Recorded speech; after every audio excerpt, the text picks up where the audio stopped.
Merdeka. 77 tahun, perfect.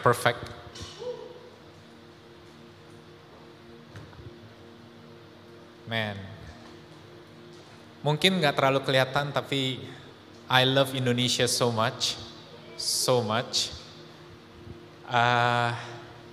Saya sampai ada sebuah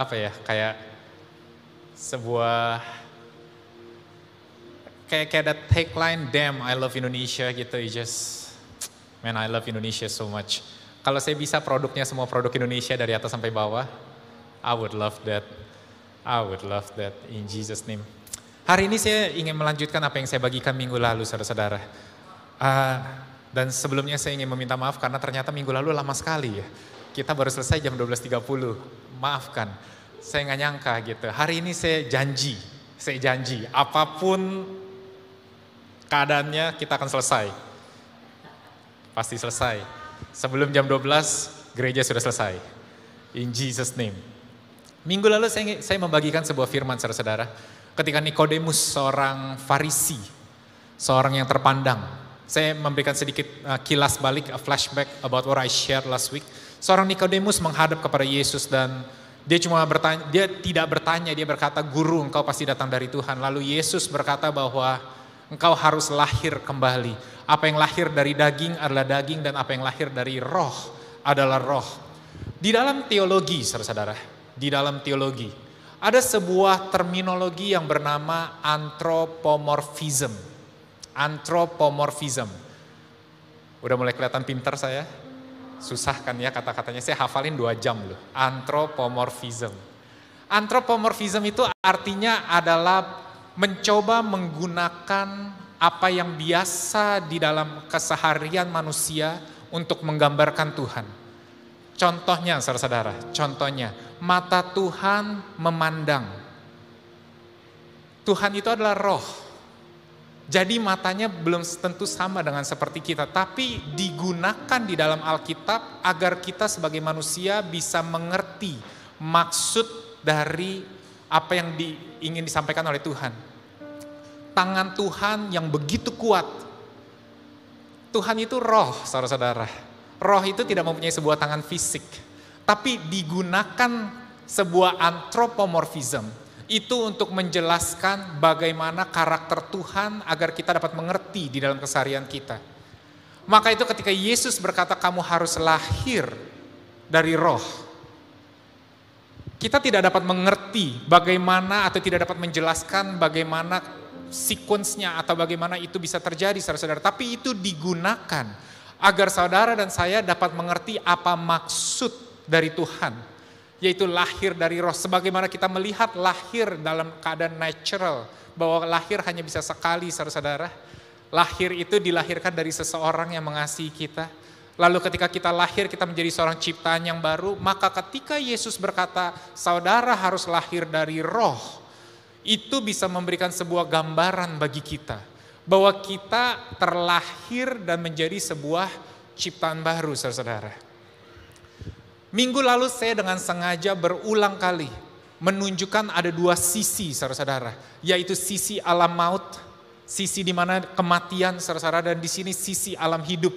Di sini bagaimana Yesus berkata, selalu saudara temukan di dalam Alkitab. Kata-katanya ada seperti kutuk dan berkat. Ada 2 sisi, saudara-saudara. Bahwa di sinilah alam maut, bahwa ada kuasa yang menguasai alam ini, dan di sini ada alam kehidupan, kuasa yang menguasai kehidupan.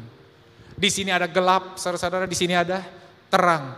Jadi saya dengan sengaja menunjukkan bahwa di sinilah letak perbedaannya, saudara-saudara. Di sinilah tengah-tengah inilah yang membedakan saudara berada di posisi kutuk atau di posisi berkat. Dan kita tahu yang ada di tengah-tengah ini adalah Yesus, saudara-saudara. Jadi saya ingin membuat semuanya menjadi bukan hanya secara didengar tapi visual, saudara-saudara, agar saudara dapat selalu mengingat kita berada di sini pas sebelumnya. Saudara ingat, kalau Tuhan murka, saudara-saudara, Tuhan itu benci orang dosa, maka itu wajahnya selalu menghadap kepada orang benar, saudara-saudara. Ketika bangsa Israel mereka melakukan apa yang Tuhan ajarkan atau mengikuti kehendak Tuhan, mereka seakan-akan berhadapan dengan Tuhan mata dengan mata. Tapi ketika mereka tidak mengikuti kehendak Tuhan, mereka akan seperti dibelakangi oleh Tuhan. Maka itu kita katakan di hadapan Tuhan ada berkat dan di belakang Tuhan ada kutuk, saudara-saudara. Ketika kita berkata kalau Tuhan ada di pihak kita, itu artinya bahwa Tuhan dan kita sedang ada di satu sisi, saudara-saudara. Jika Tuhan ada di belakang kita sebagai lawan kita, maka tidak ada satupun yang kita lakukan untuk bisa menikmati berkat Tuhan. Nangkep ya? Dua sisi ini, saya mau saudara jelas sekali. Maka itu ketika dibilang, saudara-saudara, ayatnya di Yakobus 2 ayat 26. Sebab seperti tubuh tanpa roh adalah mati. Ketika kita dilahirkan secara keturunan, dari Adam, dari orang tua kita, dari nenek moyang kita, itu ada daging melahirkan daging, saudara-saudara. Tidak ada roh di dalamnya. Jadi daging melahirkan daging. Maka dikatakan sebab seperti tubuh tanpa roh. Kita ini sama dengan mati. Yohanes pasal 3, saudara-saudara. Di ayat 16 kita hafal, karena begitu besar kasih Allah akan dunia ini sehingga ia mengaruniakan anak yang tunggal, agar setiap orang yang percaya kepadanya tidak binasa, melainkan beroleh hidup yang kekal. Ayat berikutnya dikatakan bahwa Yesus datang bukan untuk menghakimi, tapi datang untuk menyelamatkan. Di ayat berikutnya saudara-saudara, saudara akan temukan, karena barang siapa yang tidak ada di dalam Yesus, dia sudah ada di dalam penghukuman, saudara-saudara. Sangat jelas, Yesus sangat konsisten. Dia katakan jika engkau lahir dari roh, maka engkau ada bersama denganku. Tapi jika engkau tidak lahir dari roh, mau bagaimanapun engkau sudah berada di dalam penghakiman, saudara-saudara. Hari ini biarlah ini memberikan sebuah pencerahan, penjelasan. Saya senang hal-hal yang mungkin banyak orang bilang basic. Saya senang. Saya dulu suka sekali matematika, saudara-saudara. Suka sekali matematika, suka sekali fisika, saudara-saudara. Dan salah satu kegemaran saya itu cuma menghafalkan rumus dasar. Saya suka banget menghafalkan rumus dasar. Tahukah kenapa? Karena dari rumus dasar itu, saudara-saudara, kalau saya hafal, saya kuasain, saya bisa kembangkan menjadi berbagai macam rumus. Yang penting basicnya saya tahu. Nangkep ya. Maka itu ketika kita mengajarkan anak kita, saya bukan meminta JD misalnya, dia lagi senang menghitung. JD senang banget menghitung. JD sekarang dia kalau menghitung, dia menguji saya di dalam mobil, dia sambil bilang, sambil pegang kalkulator, dia tanya, Papa, 199 kali 737 berapa? Wis, hah? Kita emang pedagang, saudara-saudara. Ini semua hanya cikal bakal untuk menghitung cuan. Bercanda ya. Tapi saya melihat bahwa JD dia anak saya, karena dipengaruhi oleh sebuah ajaran yang begitu luar biasa, number block, saudara-saudara. Kalau saudara orang tua pernah tahu di Netflix ada number blocks, dia mempunyai sebuah analogi bagaimana cara menghitung, saudara-saudara. Jadi kayak misalnya 10 tambah 17, di bayangan dia tuh ada gambaran 10, 10, 7. Jadi dia bisa pecah-pecahkan. Maksud saya adalah, seringkali kita menyepelekan hal basic, saudara-saudara. Kita ingin langsung mempunyai yang advance, yang canggih. Tapi saya sangat senang hal-hal yang basic. Kenapa? Begitu your basic is strong. Contohnya di dalam apa yang saya jelaskan ini, saudara mengerti hanya ada dua ini, saudara-saudara. Gelap, terang, kutuk, berkat, tubuh atau daging, roh. Saudara akan mengerti di mana posisi saudara dan saudara bisa merespon, menyikapi situasi saudara dengan pengertian yang benar. Right believing produce right living. Di dalam kehidupan ini tuh bukan masalah apa yang kita hadapi, saudara-saudara, tapi perspektif kita di dalam melihat situasi yang sedang kita hadapi. Ketika kita mempunyai perspektif yang benar, apapun situasi saudara, situasi tidak berubah, tapi saudara mempunyai kekuatan dan keyakinan di dalam menghadapi kehidupan ini. Di gereja ini kita tidak mengajarkan berbagai macam cara. Jika saudara perhatikan, kita hanya mengajarkan satu dan satu lagi, kembali ke basic, yaitu bahwa kita berada di sini, saudara-saudara. Bahwa Tuhan mengasihi kita. Apapun yang kita lakukan tidak akan pernah membawa kita kembali ke tempat itu, saudara-saudara. Is everybody okay? I love to teach. Saya percaya kalian pasti sudah semakin merasa saya senang banget ngajar. Jadi dikatakan sama seperti tubuh tanpa roh adalah mati. Demikian juga iman tanpa perbuatan adalah mati. Tapi saya ingin jelaskan, di Efesus dikatakan begini, kamu bukan demikian. Kamu telah belajar mengenal Kristus. Karena kamu telah mendengar tentang dia dan menerima pengajaran di dalam dia menurut kebenaran yang nyata dalam Yesus. Hanya satu hal saudara-saudara yang dapat memisahkan kita bahwa kita bukanlah seperti orang mati saudara-saudara. Yaitu kita telah mendengar dan menerima.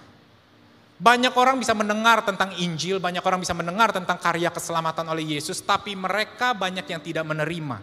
Saya pada zaman dulu demikian saudara-saudara. Waktu zaman dulu teman-teman saya suka yang mereka lagi on fire with church dengan gereja. Mereka selalu bilang Yesus satu-satunya jalan keselamatan, tanpa Yesus semuanya akan binasa. Saya bilang gila lu ya. Saya saudara-saudara. Saya bukan lahir dari keluarga Kristen, saya bukan lahir dari orang percaya. It was a huge struggle. Sebuah perjalanan yang cukup sulit buat saya untuk bisa menerima Yesus, saudara-saudara. Sulit. Karena di Indonesia kita dibesarkan dengan adanya Bhinneka Tunggal Ika. Ada 5 agama. Ketika dikatakan bahwa Yesus adalah satu-satunya jalan, bagi saya kok sombong sekali gitu. Berarti apa kata yang lain gitu. Mereka semua mengajarkan hal yang baik. Tapi kenapa seakan-akan mereka tidak akan menyelamatkan gitu. Ada sebuah eksklusivitas saudara-saudara. Tapi to cut the story short,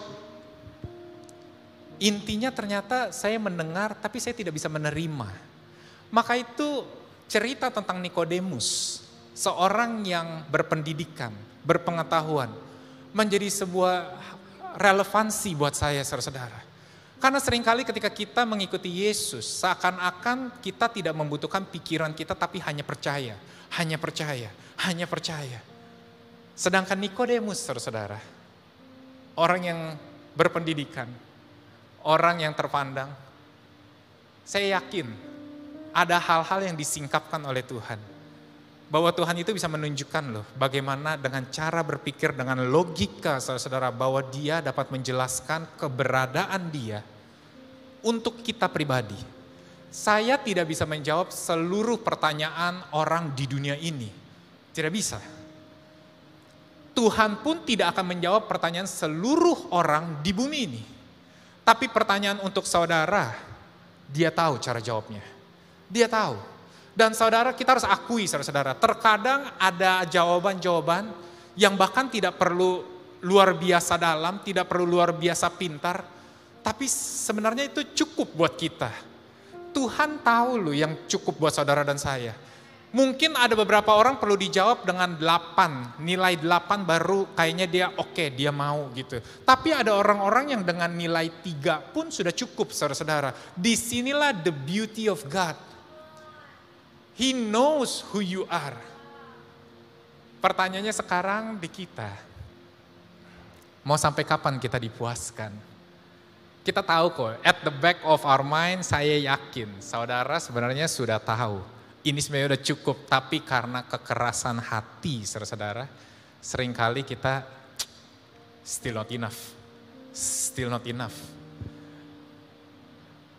Jadi dikatakan bahwa kita tidak sama dengan mereka. Yohanes pasal 5 berkata demikian, aku berkata kepadamu, sesungguhnya barang siapa mendengar perkataanku dan percaya kepada dia yang mengutus aku, ia mempunyai hidup yang kekal dan tidak turut dihukum. Sebab ia sudah pindah dari dalam maut ke dalam hidup. Siapa percaya kepada Yesus, dia sudah pindah dari dalam maut ke dalam hidup, saudara-saudara. Dan ketika perpindahan ini terjadi, inilah yang dimaksud oleh Yesus bahwa saudara dan saya lahir baru saudara-saudara. Maka itu 2 Korintus pasal 5 berkata demikian. Jadi siapa yang ada di dalam Kristus, ia adalah ciptaan baru. Siapa yang ada di dalam Kristus, kita adalah ciptaan baru. Yang lama sudah berlalu, sesungguhnya yang baru sudah datang saudara-saudara. Sebagaimana ketika kita dilahirkan oleh orang tua kita di bumi ini pertama kalinya kita menjadi seorang ciptaan baru saudara-saudara. Saya menjadi seorang Juliam, seorang pria saudara-saudara. Demikian juga ketika kita lahir dari roh, kita menjadi ciptaan baru. So far okay? Dia bilang yang lama sudah berlalu, sesungguhnya yang baru sudah datang. Dan saya suka yang dikatakan oleh Paulus di ayat berikutnya. Semuanya ini dari Allah. Ini bukan ide manusia, saudara-saudara. Saya jelaskan minggu lalu.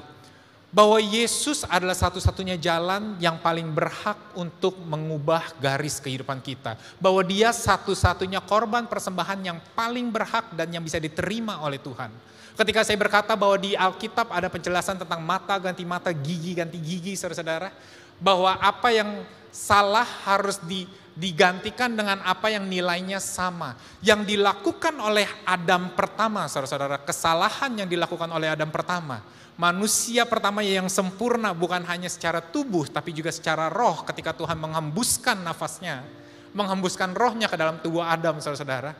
Apa yang salah dilakukan oleh Adam yang pertama hanya bisa ditebus dan digantikan oleh Adam kedua, saudara-saudara. Maka itu tidak bisa domba lembu, kambing menggantikan dosa manusia, saudara-saudara. Bahkan manusia pun tidak bisa menggantikan dosa yang dilakukan oleh Adam pertama. Karena kita semua adalah keturunan dari daging, saudara-saudara. Kita semua adalah keturunan dari tubuh dan kita tidak mempunyai roh. Maka itu Yesus harus lahir dari perawan Maria dan dibuahi oleh Roh Kudus agar dia benar-benar serupa dengan Adam pertama. Make sense? Jadi hanya Yesus, saudara-saudara, yang berhak menggantikan apa yang telah dilakukan. Makanya dia datang untuk menebus. Kata-katanya spesifik, menebus. Menebus itu berarti ada sebuah kesalahan yang dilakukan dan harus dibayar lunas. Yesus menebus, saudara-saudara. Semuanya ini dari Allah yang dengan perantaran Kristus telah mendamaikan kita dengan dirinya. Kata-kata Alkitab itu konsisten. Bahwa terjadi permusuhan antara manusia dengan Tuhan, saudara-saudara. Ketika Tuhan menghukum manusia, ketika Tuhan menghakimi manusia, Tuhan memandang manusia sebagai musuh, saudara-saudara. Maka itu ketika kita lihat ucapan kutuk dan berkat, semuanya sama. Kalau Tuhan mengutuk berarti Tuhan sedang memandang mereka sebagai musuh. Karena kalau kita ada di pihak Tuhan, atau di satu sisi Tuhan, Tuhan hanya bisa memberkati kita. Dia tidak bisa mengutuk, saudara-saudara. Maka itu dikatakan bahwa ini semua terjadi karena kita sekarang diperdamaikan oleh Kristus. Dan yang telah mempercayakan pelayanan pendamaian itu kepada kami, kata Paulus. Disinilah problemnya, saudara-saudara. Injil kasih karunia tidak pernah berubah dari dahulu sekarang sampai selama-lamanya. Kebenaran akan firman Tuhan atau kebenaran akan Injil adalah pelayanan pendamaian.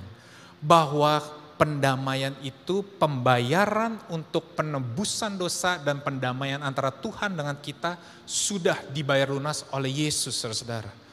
Dan itu yang dipercayakan, pelayanan pendamaian itu yang dipercayakan kepada kita. Tapi sayangnya, saudara-saudara, ketika kita tidak percaya akan hal yang sesederhana ini dan hal yang begitu luar biasa ini, seringkali kita menjadi wakil Tuhan dan agen Tuhan untuk menunjukkan Tuhan masih marah sama saudara. Padahal tidak, saudara-saudara. Berita baik harus disampaikan dengan benar dan sempurna juga, tanpa ditambah dan tanpa dikurangi oleh suatu apapun, saudara-saudara. Kalau misalnya, saya paling suka orang suka bertanya tentang Tritunggal, Allah Bapa, Yesus, dan Roh Kudus. Kita banyak mencoba menjelaskan dengan misalnya contohnya air. 3 air, ada satu di es batu, di air, satu lagi di uap. 3 keadaan tapi semuanya satu pribadi, air. Maka itu seperti Allah Bapa, Yesus, dan Roh Kudus, saudara-saudara. Tapi ada sebuah contoh lain selain telur yang saya suka, saudara-saudara. Yaitu misalnya kalau kita nonton film Kekaisaran atau film biasanya kalau paling sering Emperor Cina, saudara-saudara. Kenapa kalau ngomong Cina harus Cina gitu ya? Pernahkah saudara melihat gitu? Ketika seorang kaisar sedang menyampaikan sebuah titah, lalu ditulis di dalam sebuah surat, lalu the messenger naik kuda, kretek itu sampai ke tempat itu, lalu dia bilang, hail, hail, kalau orang Romawi ya kan ya. Kalau orang Cina bilang, gitu kan ya. Dia bilang, ada titah kaisar. Tahukah saudara, titah kaisar itu harus disampaikan dengan benar oleh orang yang membaca, dan tulisannya itu tidak boleh diubah satupun. Agar ini walaupun 3 bentuk yang berbeda, dari kaisar, dari pembawa, the messenger, dan dari titahnya atau suratnya, semuanya menunjukkan satu suara kebenaran yang teguh. This is the Holy Spirit, saudara-saudara.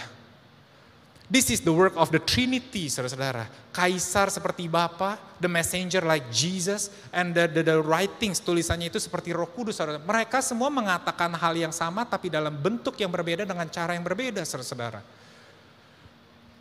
Ketika kita dibilang sebagai pelayanan pendamaian, we are the ministers of this peace.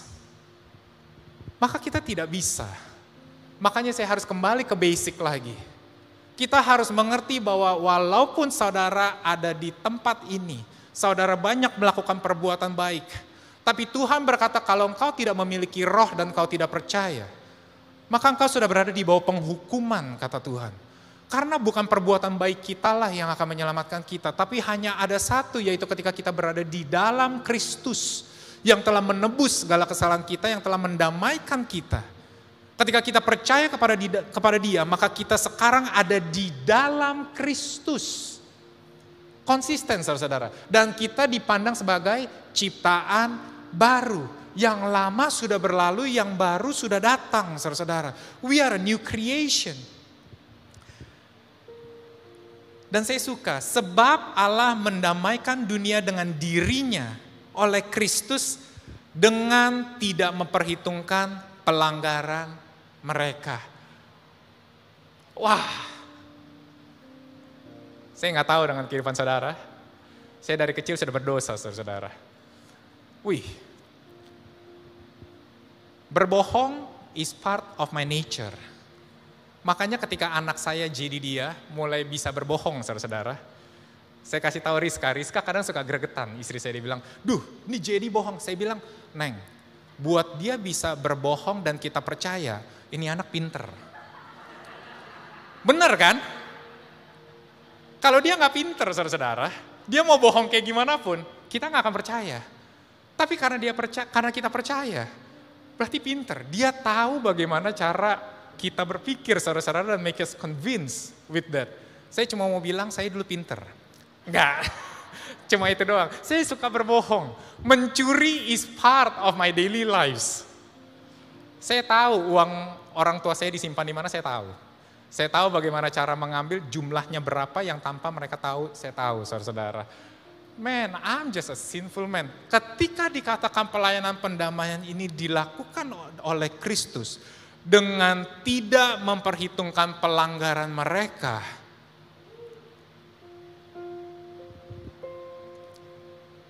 this is good news.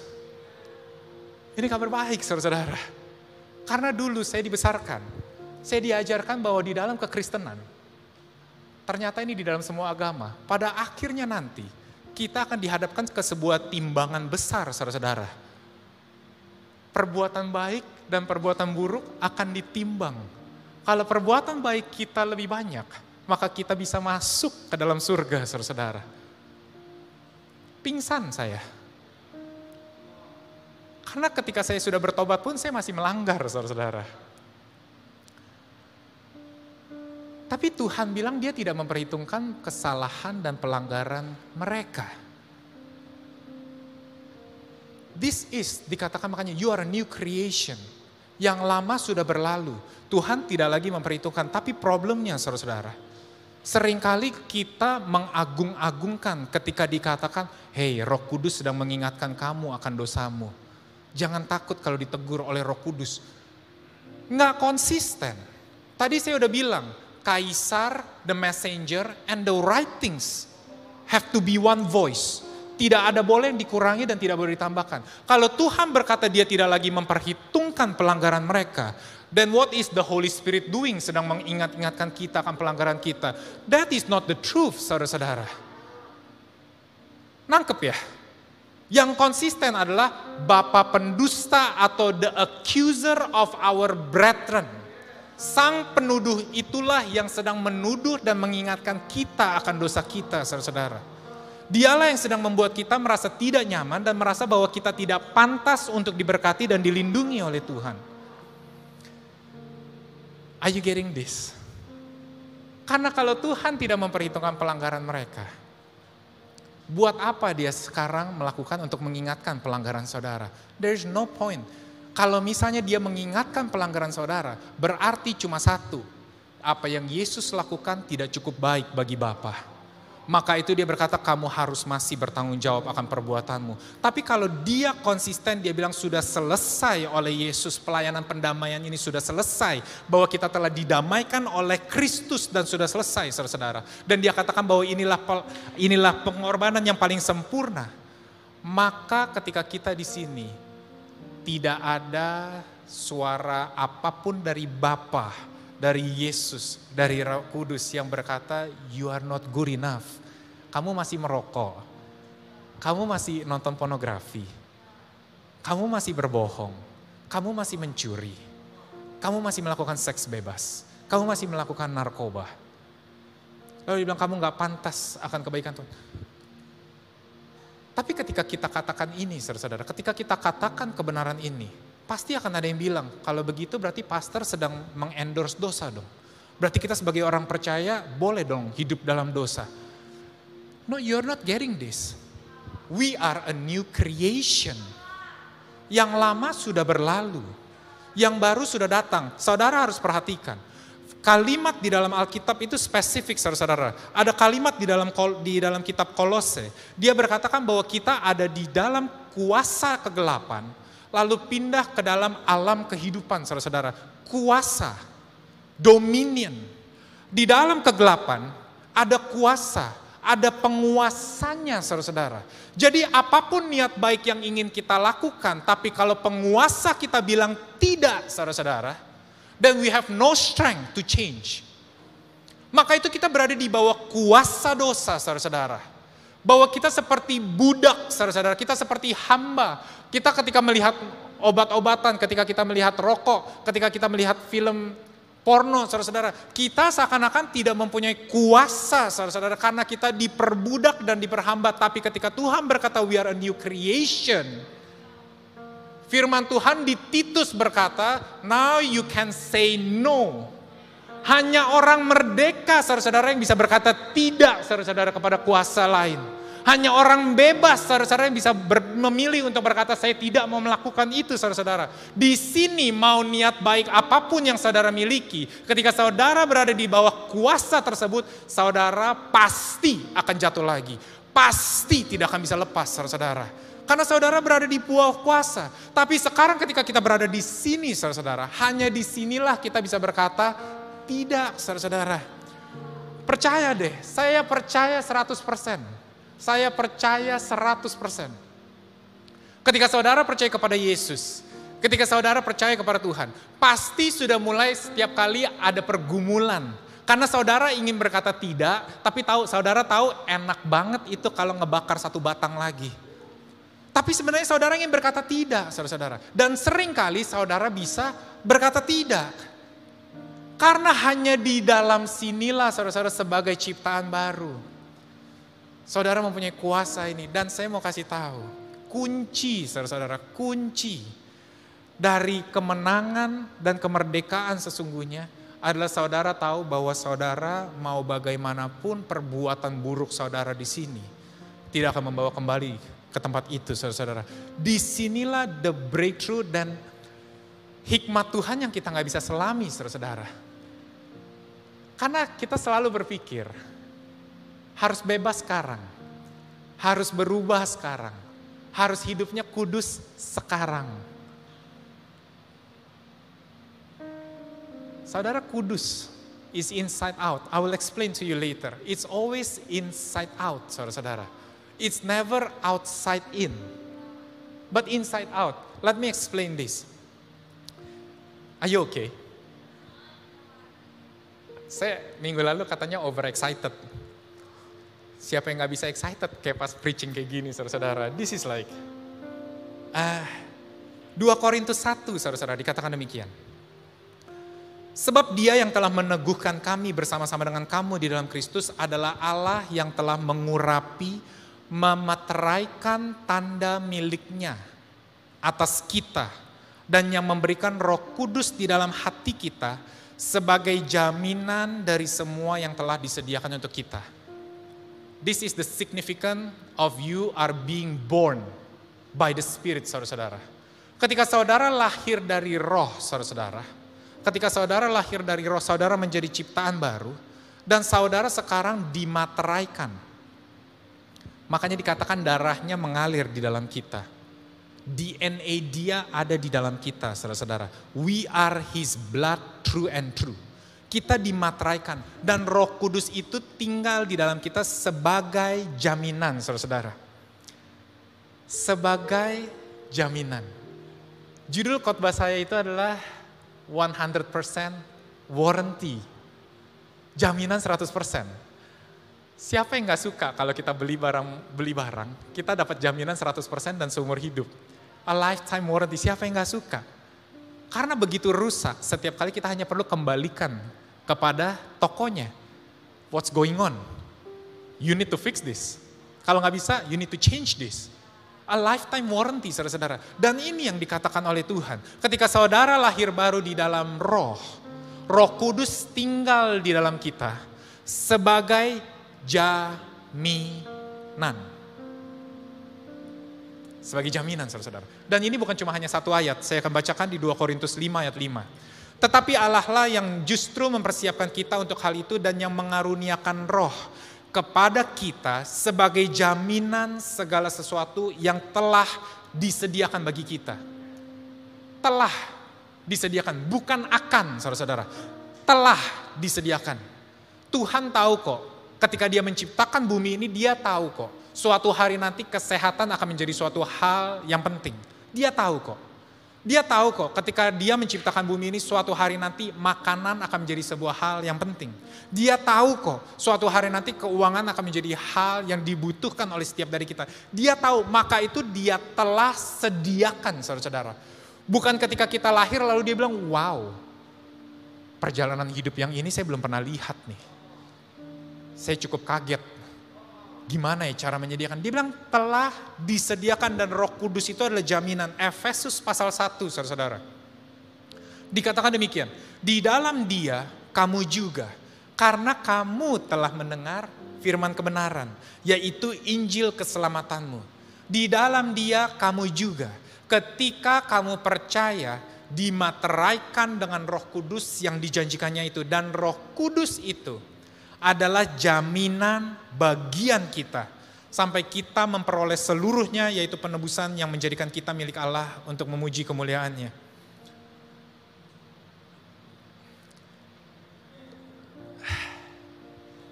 Apa yang saudara butuhkan saat ini? Apa? Apa yang saudara khawatirkan saat ini? Ketika saya tahun lalu pas papa meninggal, saudara-saudara, salah satu kekhawatiran dan ketakutan saya adalah meneruskan usaha orang tua. Saya khawatir dan saya takut. Tahu kenapa? Karena saya cukup aware. Problemnya tuh yang mesti diberesin itu banyak sekali gitu. Banyak gitu. Dan seringkali saya merasa tidak mampu. Bukannya nggak mau, nggak mampu. Tapi ayat ini yang menjadi kekuatan. Roh Kudus yang menjamin loh. Dia tidak berbicara tentang kekuatan saya, kepintaran saya, hikmat saya, kemampuan saya. Enggak loh. Dia berbicara bahwa Roh Kudus yang menjadi jaminan. Materai, saudara-saudara. Ketika saudara sedang berada di tempat ini, dia pandang saudara sebagai milik Kristus. Roma pasal 8. Dikatakan demikian, 8 ayat 8. Mereka yang hidup dalam daging tidak mungkin berkenan kepada Allah. Saya stop dulu nih.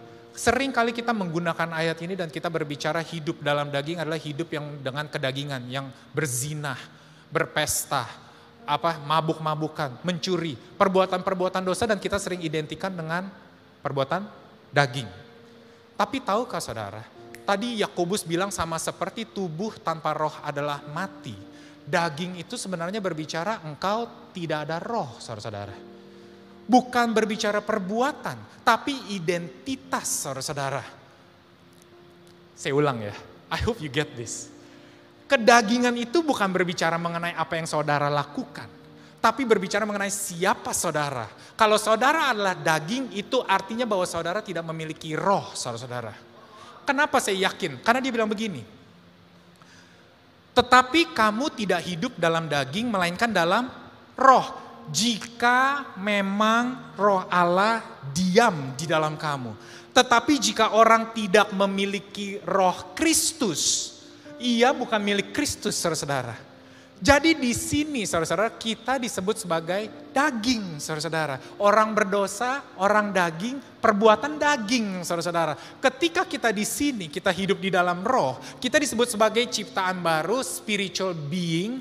Kita adalah milik roh Allah, saudara-saudara. Perbuatan kita tidak disebut perbuatan kedagingan, saudara-saudara. I hope you are getting something in Jesus' mighty name.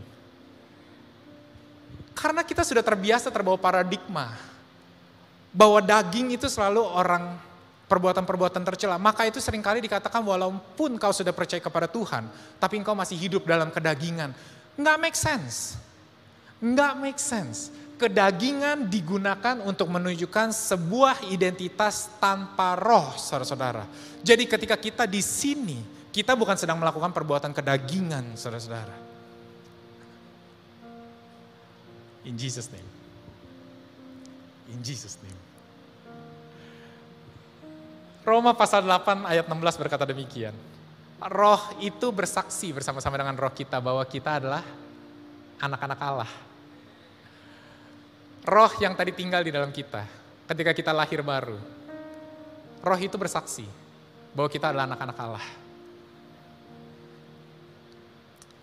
Sama seperti ketika anak saya lahir, kita suka berikan nama marga. Cong, ya kan ya? Bukan Situmorang. Bukan. Agak lucu nanti, jadi dia Rendra Situmorang. Walaupun pasti ada. Tapi itu bukan anak saya. Anak saya jadi dia Rendra Cong.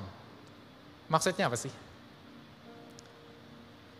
Keberlangsungan kehidupan dia, saya jamin. Karena darah saya ada di dalam dia. Dia ada darah daging saya. Inilah yang saya sebut anthropomorphism, saudara-saudara. Menggunakan apa yang dia kehidupan sehari-hari manusia untuk menunjukkan dan menganalogikan Tuhan agar kita lebih bisa mengerti, saudara-saudara. Maka itu ketika Yesus berkata, ketika Tuhan berkata bahwa roh kita nih sekarang nih, roh Kristus ada di dalam kita sekarang. Maka jaminan akan keberlangsungan kehidupan kita itu ada di tangan Bapa kita, saudara-saudara. Dia yang menjamin. Maka itu disebut kita adalah anak-anak Allah. Roh kita bersaksi. Kita ini anak Allah. Dan jika kita adalah anak, saudara-saudara, maka kita juga adalah ahli waris. Maksudnya orang-orang yang berhak menerima janji-janji Allah. Ahli waris, saudara-saudara. Saudara berhak menerima janji Allah yang akan menerimanya bersama-sama dengan Kristus, yaitu, nah di sini kita suka jadi stumbling block. Yaitu jika kita menderita bersama-sama dengan dia, supaya kita juga dipermuliakan bersama-sama dengan dia. Saya akan tutup sebentar lagi karena udah mau jam 12 ternyata. Saya janji ya, sebelum jam 12, saya akan tutup secepat mungkin.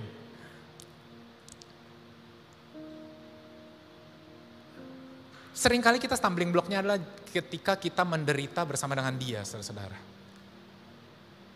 Sekarang saya mau tanya, Yesus benar di dalam kehidupannya terlihat menderita. Tapi saya ingin tanya, pernahkah dia menderita sakit penyakit, saudara-saudara? Enggak pernah. Pernahkah dia menderita kecelakaan, saudara-saudara? Bukan. Pernahkah dia menderita kekurangan hidupnya? Enggak pernah, saudara-saudara. Walaupun apa yang dia miliki sederhana, dia lahir dari seorang anak kayu, saudara-saudara, seorang tukang kayu. Dia hanya punya 5 roti dan 2 ikan, sederhana, saudara-saudara. Tapi sederhana itu cukup untuk memberkati orang lain. Dia selalu di dalam posisi berkelimpahan, saudara-saudara. Sakit penyakit tidak pernah dia derita, saudara-saudara. Dia datang menyembuhkan orang, saudara-saudara. Dan ketika dikatakan kita menderita bersama dengan dia, hanya ada satu penderitaan yang dialami oleh Yesus selama umur hidupnya. Yaitu ketika dikatakan blasphemy, saudara-saudara, ketika dia percaya bahwa dia adalah anak Allah. Di situ, saudara-saudara, penganiayaan, dia mau dibunuh dan dia mau disalibkan karena dia berkata bahwa dia adalah anak Allah. Bahwa dia yang datang untuk menebus dosa kita. Di situ penderitaan dia. Maka itu jangan kaget, saudara-saudara, ketika saudara adalah orang percaya. Dan orang-orang mulai memandang katanya punya Tuhan. Katanya Tuhan sayang sama kamu. Jangan kaget. That is penganiayaan yang sama dengan Bapak kita, saudara-saudara. Katanya orang Kristen cuma perlu percaya aja, kok hidup gampang banget sih? Kalau kayak gitu semua orang bisa dong. Betul dan tidak betul gitu. Tapi itulah penganiayaan yang dialami oleh Yesus, saudara-saudara. Dia hampir ditimpuk batu, hampir dijerumuskan ke jurang, tapi dia bahkan disalibkan, saudara-saudara. Jadi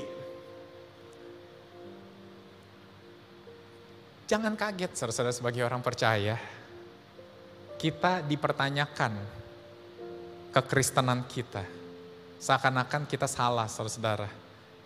Tapi it was never about poverty, it was never about sickness saudara-saudara. Dan terlebih saudara-saudara, death, kematian bukanlah sesuatu yang perlu kita khawatirkan saudara-saudara. Saya harus bicara ini, saya takut mati, saudara harus tahu. Tapi beda yang namanya takut dan sangat ketakutan saudara-saudara. Saya takut mati karena saya takut sakitnya, kayak menderita pas mau mati. Tapi kalau tiba-tiba saya diangkat lalu mati, wish, happy banget.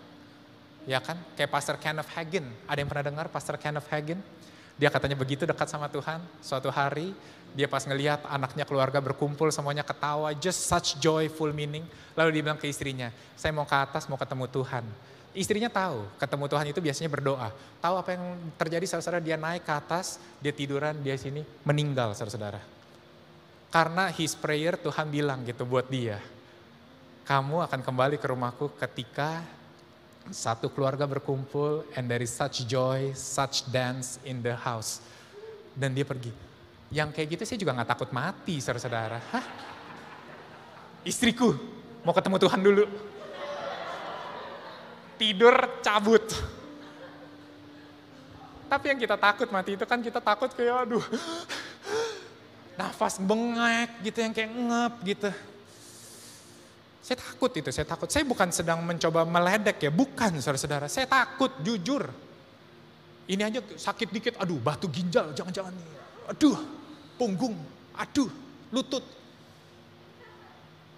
Tapi Tuhan berkata kita adalah anak Allah. 3 minutes 12 ya, saya sebut ya. Efesus 1 ayat 3. Terpujilah Allah dan Bapa Tuhan kita Yesus Kristus yang dalam Kristus telah mengaruniakan kepada kita segala berkat rohani di dalam surga. This is the problem, saudara-saudara. Yang telah dikaruniakan oleh Tuhan adalah segala berkat rohani. Roh itu di dalam, saudara. It's inside. He has given everything inside, saudara-saudara. Dan sayangnya, seringkali it takes time to be manifested, saudara-saudara. All this spiritual gift to the physical being, saudara-saudara. Kekayaan atau sukacita, it was never from outside, saudara-saudara. It is from inside and God has given you. Tuhan udah kasih. Tapi problemnya adalah kita menunggu manifestasinya, kita bilang, Tuhan belum berkati saya. Tuhan belum mencukupkan saya. Tuhan memberikan damai sejahtera saya.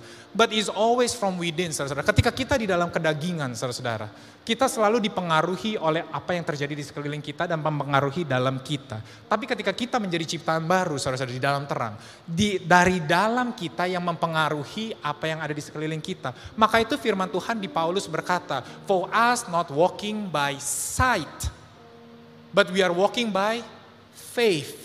Kita berjalan dari apa yang mengendalikan kita dari dalam, and everything has been given, saudara-saudara. Kita tinggal tunggu waktunya termanifestasi, makanya saudara akan mengerti. Yesus bisa kaya tapi dia lahir sebagai orang miskin karena richness was never defined by what we have, but by who we are, saudara-saudara. Generosity, saudara-saudara, tidak pernah ditentukan dengan seberapa banyak yang kita miliki, tapi siapa kita, saudara-saudara. We are generous, saudara-saudara, walaupun kita tidak memiliki apapun. Kesehatan, saudara-saudara, bukan ditentukan ketika kita mengikuti perlombaan Ironman. Kita bisa lari 42 kilo, naik sepeda 100 kilo, berenang 50 kilo. Bapak Hermin, kamu luar biasa. Tapi, saudara-saudara, kesehatan is from within. That you know and you know. Kita ada keterbatasan di dalam keseharian kita, but God will still take care dan kita masih bisa memenuhi aktivitas kita, saudara-saudara. That is from inside. Maka itu minggu lalu saya katakan, semua ini yang kita nikmati di dalam kehidupan kita, alam kehidupan ciptaan baru, tidak akan pernah mengembalikan kita ke dalam alam maut. Perbuatan tidak bisa mengembalikan. Yang hanya bisa mengembalikan cuma satu, yaitu Yesus yang membawa kita dari alam maut ke dalam alam kehidupan. Dia jugalah yang paling berhak, saudara-saudara, untuk mengembalikan kita kembali ke dalam alam maut tersebut. Tapi ayatnya di Yohanes berkata demikian, domba-dombaku mendengarkan suaraku dan aku mengenal mereka dan mereka mengikut aku. Dan aku memberikan hidup yang kekal kepada mereka dan mereka pasti tidak akan binasa sampai selama-lamanya dan seorang pun tidak akan merebut mereka dari tanganku. Siapa yang lebih kuat dari Yesus yang bisa ngerebut kita? Kita berpikir kita yang dari luar. Mungkin iblis bisa menipu dengan segala tipu daya membawa. Tapi dikatakan bahwa siapa yang bisa merebut mereka dari tanganku? Bapakku yang memberikan mereka kepadaku lebih besar daripada siapapun. Dan seorang pun tidak dapat merebut mereka dari tangan Bapa. Aku dan Bapa adalah satu. Ayat favorit saya di Yohanes pasal 6, saya nggak tunjukkan saudara-saudara. Kita katakan ini bukan orang luar, tapi Yesus sendiri yang jahat yang pingin pindahin. Yesus sendiri yang gemes sama kita. Kesel nih kok nakal nggak bertobat-tobat, nggak ulang-ulang. Kamu udah ciptaan baru tapi masih terus melakukan kebiasaan buruk. Masih terus melakukan kebiasaan buruk. Dia yang akan buang seakan-akan seperti orang tua. Anak kita ini ya bandel meludah terus gitu nggak kapok-kapok. Udah mulai hari ini kamu bukan the chongs, kamu the changs. Pindah kamu. Tapi dikatakan, barang siapa yang dibawa Bapa kepadaku, Yesus berkata, ia tidak akan kubuang. Maka itu kita mendengar cerita tentang perumpamaan anak bungsu yang terhilang, saudara-saudara. Bahwa dia tidak akan membuang, saudara-saudara. Kalau tidak ada yang bisa merebut, Bapa sendiri tidak ingin membuang, maka itu kita masuk akal. Roma pasal 8 dikatakan demikian. Sebab aku yakin sekarang, bahwa baik maut maupun hidup, baik malaikat-malaikat maupun pemerintah-pemerintah, baik yang ada sekarang maupun yang akan datang, atau kuasa-kuasa baik yang di atas maupun yang di bawah, ataupun sesuatu makhluk lain, tidak akan dapat memisahkan kita dari kasih Allah yang ada dalam Kristus Yesus Tuhan kita. Kalau Tuhan sendiri sudah memutuskan dan menguatkan hati, membulatkan tekadnya bahwa kita adalah anak sekali untuk selama-lamanya, bahwa kita adalah ahli waris. Dan tidak ada kuasa lain-lain di sekeliling kita yang dapat memisahkan itu. Bahkan dia sendiri pun tidak ingin berubah pikiran, saudara-saudara. Maka hari ini saya cuma bisa katakan, your life have a lifetime warranty. Your life have a lifetime warranty. Bahwa kehidupanmu dijamin, saudara-saudara. Dijamin. Terkadang saudara lelah dan saudara ingin beristirahat. Istirahatlah. Karena perlombaan bukan untuk yang paling cepat. Pertandingan bukan untuk yang paling kuat. Roti bukan untuk yang paling berhikmat, saudara-saudara. But your life is assured by our Father, saudara-saudara. By my Abba. Roh itu, saudara-saudara.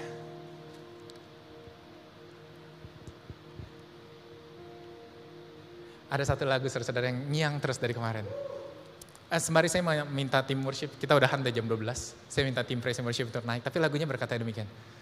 Ku percaya kau Tuhan yang tak pernah gagal, menjadikanku lebih dari pemenang. Ku percaya kau Tuhan yang tak pernah lalai, menepati janji-janjimu. Ku percaya kau Tuhan yang tak pernah gagal, menjadikanku lebih dari pemenang. Ku percaya kau Tuhan yang tak pernah lalai, menepati janji-janjimu. Tuhan sering berbicara bahwa kehidupan kita itu ada musim, saudara-saudara. A season. Ada musim kemarau, ada musim hujan. Ada musim menabur, ada musim menuai. Tapi yang namanya musim, saudara-saudara, tidak pernah mengalami anomali, musimnya nggak habis-habis. Musim itu silih berganti, saudara-saudara. So, I want to tell you this as a brother, sebagai seorang yang mengasihi. Learn to see which season you are in. Learn to see. And learn to embrace that season, saudara-saudara. Saya senang sekali salju. I like winter so much. Tapi you'll be like a crazy man when in the summer I'm dreaming for winter, saudara-saudara. Saya akan kecewa sendiri. Saya akan frustrasi sendiri, saya akan marah sendiri. Tapi yang bisa saya lakukan adalah melihat this is summer. Walaupun saya kurang hobi, but at least I will live in a summer season, saudara-saudara. Karena summer pun akan berakhir. Dan nanti akan berganti. Dan tahukah saudara-saudara, ternyata kalau kita seluruh seasonnya adalah winter, saudara-saudara, kita bakal seperti di Greenland. Gak ada yang bisa hidup katanya di Iceland, di North Pole. God knows that we need those seasons, saudara-saudara. Tapi hari ini, biarlah itu merema di hati saudara. Kehidupanmu dijamin. Roh Kudus sudah ada di dalam kita. You are a new creation. A lifetime warranty. Jadi apapun musim yang saudara sedang alami saat ini, embrace that season. Musim panas mungkin gak terlalu doyan, jadi lebih sering ada di dalam rumah. Mungkin kali ini saudara kurang hobi, lebih banyak pengen beristirahat. Just have a rest. Just be you. Be you. Mungkin saudara pas musim panas cuma keluar untuk beli groceries. Karena kalau gak beli belum ada Gojek, belum ada GoFood ya kan. Belum ada yang kirim, jadi harus pergi keluar. Gak apa-apa saudara-saudara. Saat-saat ini saudara merasa cuma pengen melakukan hal-hal untuk survival mode saudara-saudara. Just be you. Karena nanti akan datangnya that winter season, you will keep running. Malah saudara tidak ingin pulang, saudara ada di luar. There will be a time, saudara-saudara. Tapi apapun itu, your life is guaranteed. Kehidupanmu terjamin. Amen.